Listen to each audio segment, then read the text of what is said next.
50 रुपए का इस्तेमाल कैसे किया जाए।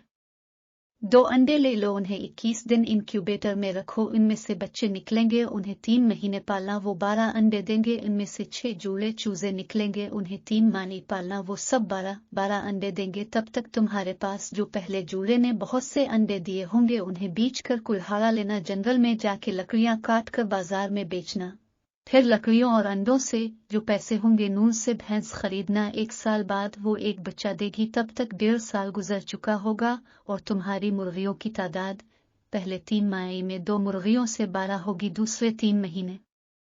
में 14 मुर्गियों से 168 हो जाएगी, तीसरे 3 महीने में 2016 हो जाएगी, चौथे 3 महीने में 24,192 हो जाएगी, पांचवें 3 महीने में 2,90,192 हो जाएगी। अगर कोई बीमारी या कोई भी वजह से 90,000 मुर्गियां मर भी जाएं तो उनमें से 1 लाख बेच कर 3 भैंसें ले लेना और बाकी 1 लाख मर